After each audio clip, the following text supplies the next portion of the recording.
Amin. Oke, jadi kita absen terlebih dahulu ya.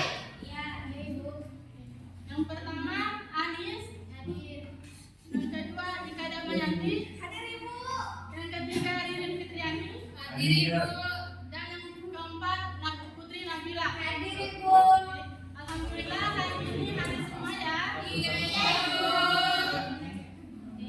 Jadi hari ini kita akan mempelajari materi tentang reaksi kimia gelombang lava.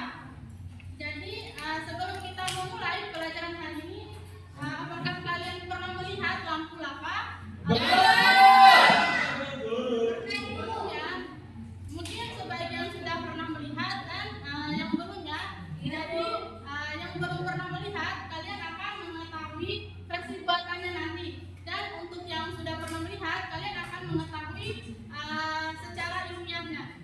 Dan kalian bisa perhatikan pada gambar di depan ini ada 4 tahap konsep utamanya. Yang pertama yaitu prinsip densitas dan kepolaran. Di sini ada 2 molekul. Yang pertama polar yaitu air, dan yang kedua yaitu non polar yaitu minyak. Bisa kalian perhatikan pada gambar gelas ini? Bisa. Di sini sifat minyak dan air itu jenisnya berbeda, maka minyak akan selalu mengapung di atas, sedangkan air akan selalu di bawah. Dan masa jenis keduanya ini tidak bisa tercampur, sekalipun kita mengaduk-aduknya ya. Selanjutnya prinsip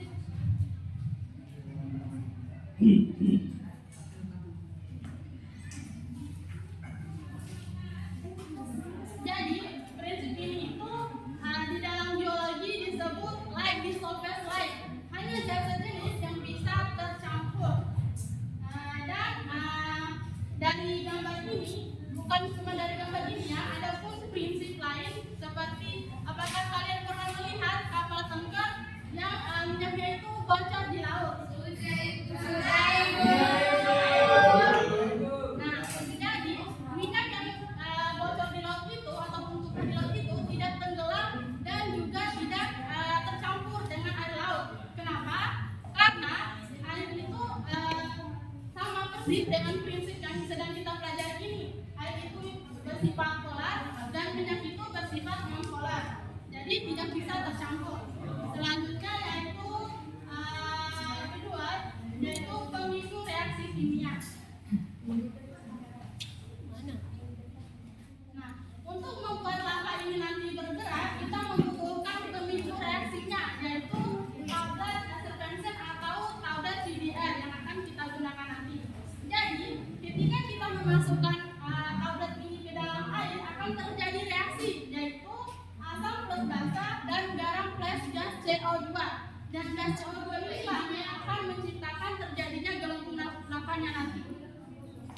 Dan yang ketiga yaitu siklus gerakan lava. Di sini ada 4 tahapannya. Yang pertama yaitu gelombang gas CO2, dan yang kedua yaitu kompleks gas atau air naik karena densitasnya rendah, dan yang ketiga yaitu di permukaan gas CO2-nya menjerat air, dan yang terakhir yaitu air yang lebih padat akan tenggelam kembali.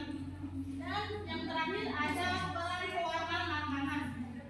Nah, untuk membuat airnya ini nanti berwarna, kita membutuhkan pewarna. Jadi pewarna makanan ini bersifat polar. Dia bisa bersatu dengan air, tetapi tidak dengan minyak karena sifatnya sama-sama polar. Jadi selanjutnya itu kita akan langsung pada prakteknya ya. Iya. Itu yang kita tunggu Ibu.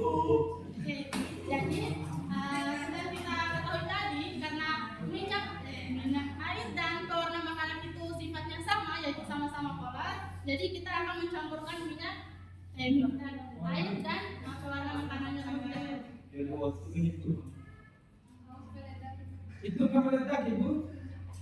Enggak, kan ini kan namanya gelombang lava, jadi enggak meletus.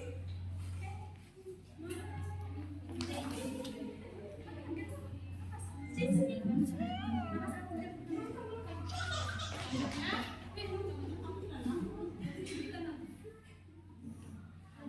Itu di sekolah.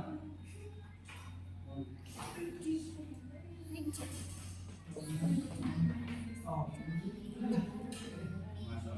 bisa dilihat di sini seperti apa yang kita pelajari di depan tadi, karena minyak itu dan apa ya, masa jenisnya rendah, dia akan mengapung atau di atas, sedangkan air akan tetap di bawah. Kemudian kita akan memasukkan pemicu reaksinya, yaitu tablet kerja. Di sini kita akan memasukkannya ke ya, nanti lagi. Aduh, sedikit lagi dong.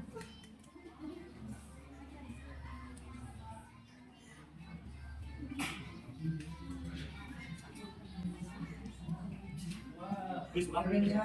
Itu bisa selang. Wah, Siap ya. pas saya masukkan tablet dia tadi akan muncul tetesan berwarna dari airnya, dan itu gelembung gas CO2-nya ya. Jadi ada satu faktor menarik dari apa yang kita lakukan ini, yaitu gas CO2 yang kita lakukan ini seperti apa ya, yang kalian hembuskan setiap hari itu adalah gas CO2-nya. Bisa dilihat ini? Bisa. Masukin lagi. Selanjutnya kita akan melakukan kuisis. Jadi siapa yang akan bisa menjawab pertanyaan ini akan mendapatkan nilai tambahan ya untuk materinya. Jadi pertanyaannya yaitu, mengapa tetesan air berwarna kuning bisa naik ke atas dan melewati lapisan minyak? Ada yang bisa menjawab? Saya Ibu. Oke, silakan. Karena ada gelembung gas CO2-nya menempel pada tetesan air sehingga densitasnya jadi lebih rendah dari minyak dan bisa naik ke atas. Oke, tepat sekali jawabannya. Oke, dari pembelajaran kita hari ini bisa kita simpulkan tiga. Yang pertama yaitu minyak dan air itu tidak bisa tercampur karena perbedaan massa jenisnya. Dan yang kedua yaitu tablet yang kita gunakan ini atau tablet primitif reaksi ini